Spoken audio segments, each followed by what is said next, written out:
My neighborhood's around oil companies and refineries. And for me, the first thing I think about when I think about all this is what am I breathing, all these chemicals. I get asthma, cancer. Our quality of life, in a way, is lower because of this, and we gotta stop it now. The first thing that brings people to our doors is that their children can't breathe. That's usually the number one thing. Every kid in our neighborhood has an asthma inhaler. That, what's going on here? Is there something wrong? Why is it that our kids can't? They wake up in the morning and they're struggling to breathe. So that's usually the impetus that brings people in, is that there's some kind of health problem. A great concern to me is the environment and the air quality in which my students and my colleagues and I work and teach. All the different symptoms that we've been experiencing in the last 3 years, no one can teach, no one can be educated in that type of environment. I think that a great benefit of renewable energy is that it's going to be much cleaner for our communities, much cleaner for the environment, and the air that we breathe will no longer be as toxic as what we breathe now. So I grew up in Wilmington my entire life, and I'm used to seeing people of color everywhere. And I'm very aware also that many of these people, they don't know the facts. They don't know how, about the environmental issues that are going around. They know the basic, basic global warming, but they don't understand the depth of it. In Imperial County, one of the challenges we continue to face is the undesirable impacts of brown energy. Our community has seen its darkest moments as far as the impacts to our health. We see it in our children, see it in our families. And I think we've reached a pivotal point where we really need to find the next alternative, and the next alternative is green energy. We've really got a global problem here that needs to be measured and quantified for folks. But if you bring that down to the local community level, you have not just a want, will, and desire to impact the community and the environment in a healthier way, but there's an opportunity for real community benefits, especially in communities that lack those well-paying jobs and all of the benefits that come from private sector kind of investment.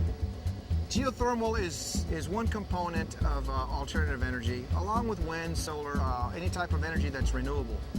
The development of geothermal energy is very important to the economy of our local economy of Imperial County, because it provides jobs. When I hear renewable energy, green energy, it really brings that sense of hope that there is a future here for Imperial County.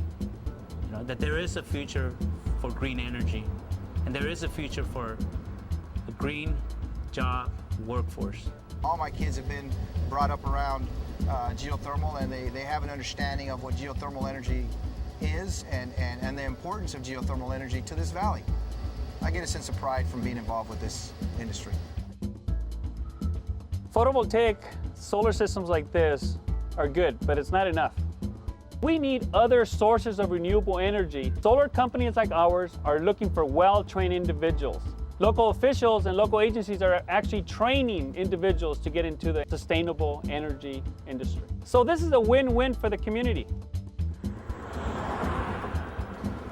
We feel that we're riding the green wave right here, the laborers. We're ready to put the young people out there in the photovoltaic industry with rooftop arrays, ground mount facilities, solar farms. We're here to bring this and make it available to all people of color out there.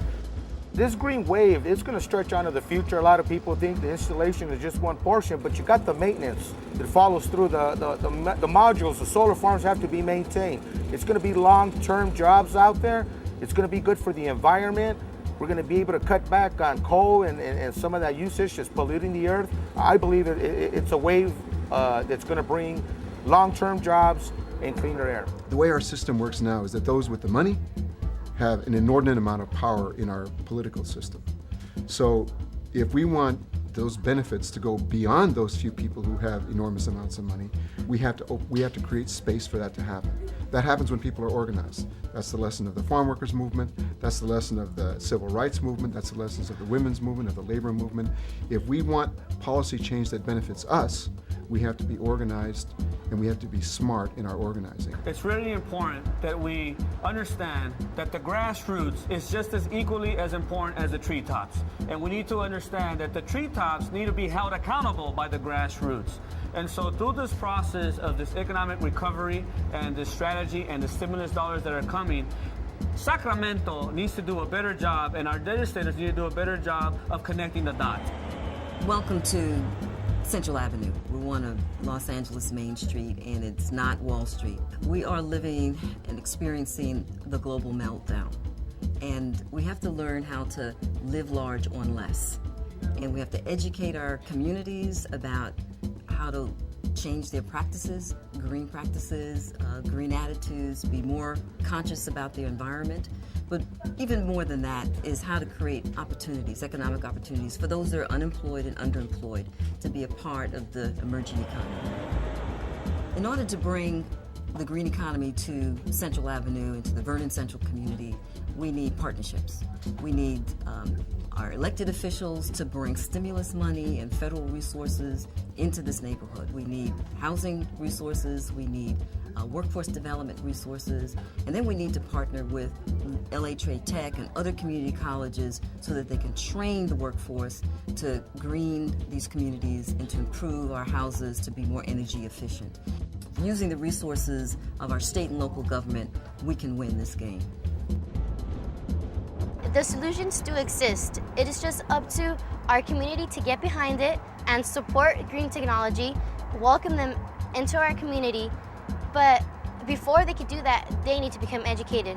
And education, I believe, is success. We have to invest, we have to educate, and we have to push forward with renewables. I believe that we need to defossilize ourselves and renew ourselves.